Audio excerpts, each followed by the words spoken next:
नमस्कार। एक बार फिर से आपका स्वागत है यहाँ जीएल क्विज प्लेटफॉर्म पर। और आज हम यहाँ पर जैसा कि आप देख सकते हैं कि हमारे बहुत सारे साथी विद्यार्थी जो हैं वो कल जा रहे हैं एग्ज़ाम देने के लिए, री एग्ज़ाम देने के लिए। मैं जीएल परिवार की तरफ से आप सभी को यहाँ से शुभकामनाएं प्रेषित करता हूँ और इसके साथ साथ मैं ईश्वर से दुआ करूँगा, परमात्मा से दुआ करूँगा कि आपका पेपर जो है वो बहुत अच्छा हो। दोस्तों, निसंदेह जो है आपका पेपर अच्छा होने वाला है और आप जो है इस पेपर में सेलेक्ट होने वाले हो। इस सोच के साथ, इस विचार के साथ आप अपने एग्ज़ाम में जो है वो जाएं। मैं हमेशा अपने विद्यार्थियों को, आप सबको एक बात जो वो कहता हूँ कि किसी भी कंपटीशन के अंदर सफलता पाने के लिए जितना ज़रूरी अध्ययन होता है, जितनी स्टडी की आवश्यकता होती है, उससे कहीं ज़्यादा आवश्यकता होती है कि आप किसी कंपटीशन जो है उसको कैसे लेते हैं।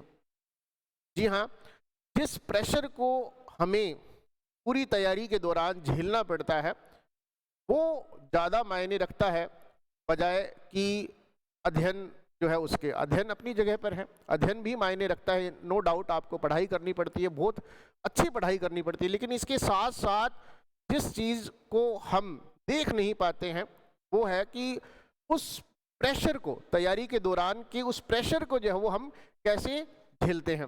जी हाँ, ये बच्चे जो कल एग्ज़ाम देने जा रहे हैं ये वास्तव में वो बहादुर बच्चे हैं जिन्होंने दो पेपर्स, दो एग्ज़ाम जो हैं उनको निरस्त होते हुए देखा है और निसंदेह इनकी मनस्थिति जो है उनको समझा जा सकता है। लेकिन फिर भी इन्होंने अपना हौसला जो है वो नहीं खोया। आपने अपना हौसला जो है वो नहीं खोया, आपने अपनी हिम्मत जो है वो नहीं खोई और आप एक बार पुनः मैदाने जंग में हैं।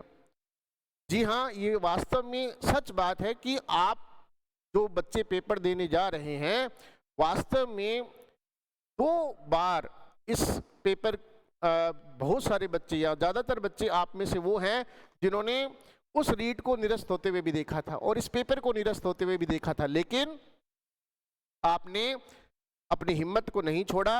आपने सिर्फ सिस्टम को कोसा नहीं, आपने सिस्टम जो है उसको आपने जो है वो साइड में रख करके अपने काम पर ध्यान दिया और आप अपनी पूरी तैयारी के साथ जब वो वहाँ पर जा रहे हैं। निसंदेह जब कोई बच्चा किसी कंपटीशन की तैयारी करता है तो उसके सामने बहुत सारे ऐसे यक्ष प्रश्न होते हैं, क्वेश्चंस होते हैं। उदाहरण के लिए नोटिफिकेशन आने से पहले उसको नोटिफिकेशन आने की चिंता रहती है कि कब नोटिफिकेशन आएगा, कब हमारी सीट्स आएगी। जैसा कि अभी जो बच्चे वेट कर रहे हैं नोटिफिकेशन का, उनके साथ हो रहा है। ये भी एक तरह का प्रेशर है जिन्हें झेलना आना चाहिए, जिस प्रेशर को झेलना आना चाहिए। उसके बाद एग्ज़ाम डेट को लेकर के जो है प्रेशर रहता है, उसके बाद जो एग्ज़ाम का प्रेशर रहता है और एग्ज़ाम के बाद में जो है आजकल जिस तरीके का ट्रेंड जो है वो बना हुआ है, टेंशन रहती है कि कहीं पेपर जो है वो लीक ना हो गया हो, पेपर जो है वो निरस्त ना हो जाए वगैरह वगैरह।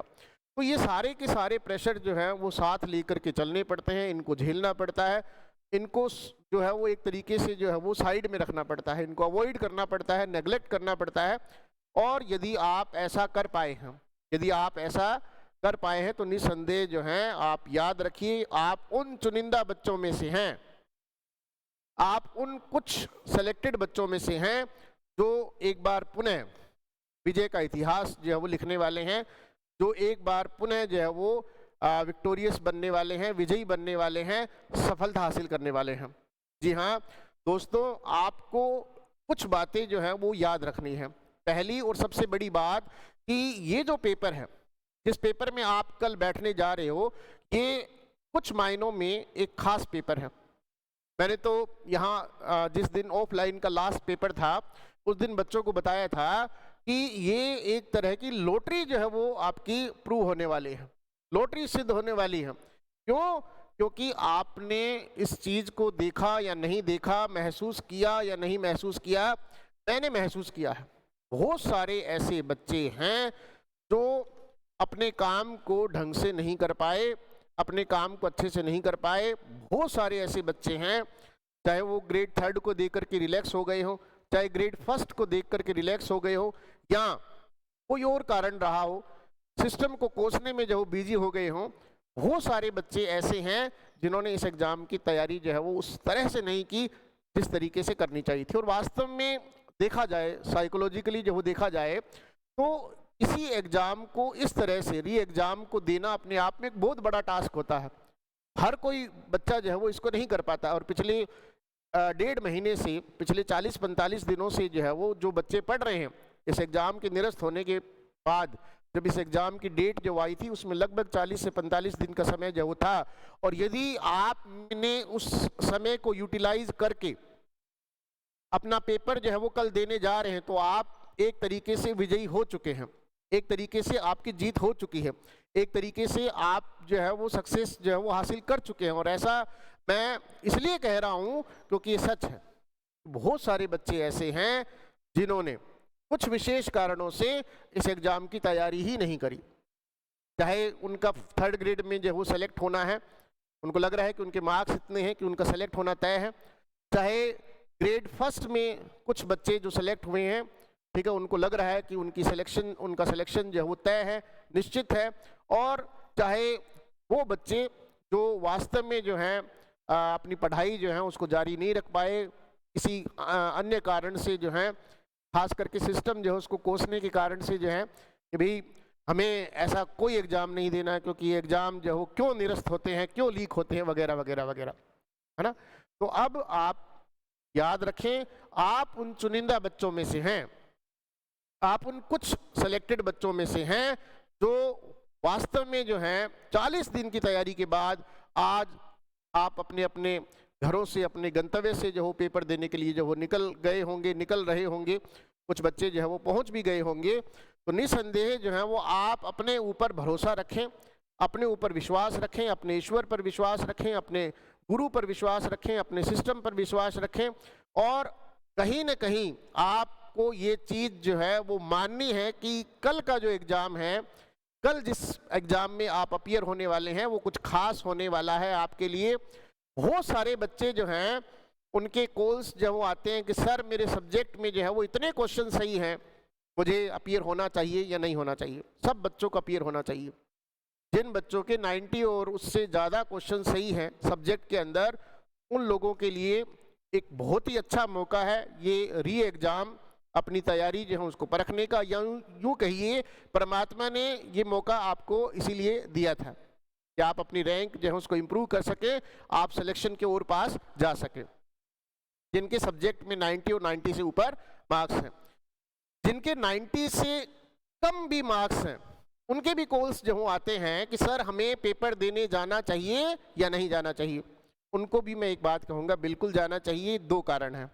पहला कारण ये है कि एग्ज़ाम जो है आपका वो हमेशा एक तरीके से अनप्रेडिक्टेबल होता है, आप उसको प्रेडिक्ट कर ही नहीं सकते हैं। क्या पता कि आपका जीके का पेपर इतना अच्छा हो जाए कि सब्जेक्ट के 10-15 क्वेश्चंस जो हैं वो कोई मायने ही ना रखें। ये सोच करके भी आपको पेपर देने जाना चाहिए। और दूसरा कारण जो ज़्यादा मजबूत है वो ये कि कल जब पेपर बाहर आए एग्ज़ाम के बाद में और आप उस पेपर को देखो तो कहीं आपको ये रिग्रेट ना हो कि मैंने पेपर क्यों नहीं दिया। पूरी ज़िंदगी, पूरी लाइफ जो है वो आपने देखा होगा, बहुत बार हम अपनी लाइफ के कुछ फैसलों पर रिग्रेट करते हैं। कहीं ऐसा ना हो कि भविष्य में जब हम पीछे मुड़ करके देखें तो हमें ये लगे कि मुझे पेपर दे देना चाहिए था, मुझे एग्ज़ाम में अपीयर हो जाना चाहिए था। हमें रिग्रेट ना करना पड़े, इसके लिए भी पेपर जो है वो देना है। दोस्तों, आप सभी को एक बार पुनः आपके एग्ज़ाम की ढेर सारी बधाई। याद रखें, आप वास्तव में वो बहादुर बच्चे हैं जिन्होंने 2-2 बार पेपर को निरस्त होते हुए देखा, फिर भी अपने काम को अंजाम दिया। और पिछले 40 दिनों में आपने रात दिन एक करके जो मेहनत की, रात दिन एक करके जो काम किया, आप वास्तव में विजयी होने वाले हैं, सेलेक्ट होने वाले हैं। इस विचार के साथ, इस भाव के साथ जो आगे बढ़े। यदि आपकी तैयारी कम भी रही हो, यदि आप अच्छे से ना भी पढ़ पाए हो इन 40 दिनों में, तो भी आप पूरे आत्मविश्वास के साथ, पूरे कॉन्फिडेंस के साथ एग्जाम में जाएं। आपका पिछला पढ़ा हुआ वो कहीं नहीं जाएगा, वो आपके साथ है, आपके पास है। जो आपने पढ़ा है, चाहे रीट मेंस एग्जाम के दौरान पढ़ा है, उसकी तैयारी के दौरान पढ़ा है, चाहे साल पहले पढ़ा है, चाहे 2 साल पहले पढ़ा है, वो कहीं नहीं जाने वाला है, वो आपके साथ है। इसलिए ज़्यादा जरूरी ये है कि आप पूरे आत्मविश्वास के साथ अपने एग्जाम के अंदर अपीयर हों, माता पिता की दुआएं लेकर, गुरु की दुआएं लेकर के जो है उस एग्जाम में अपीयर हो, और निसंदेह ईश्वर आपकी मदद करेगा। एक बार फिर से आप सभी को आपके एग्जाम की शुभकामनाएं। याद रखें कि कल का दिन कुछ खास होने वाला है, आपके लिए बहुत बड़ी खुशखबरी लाने वाला है। इस पॉजिटिव विचार के साथ, इस होप के साथ, इस आशा के साथ जो एग्जाम देने जाएं, ईश्वर हम सबका भला करेगा, ईश्वर हम सबकी मदद करेगा। धन्यवाद।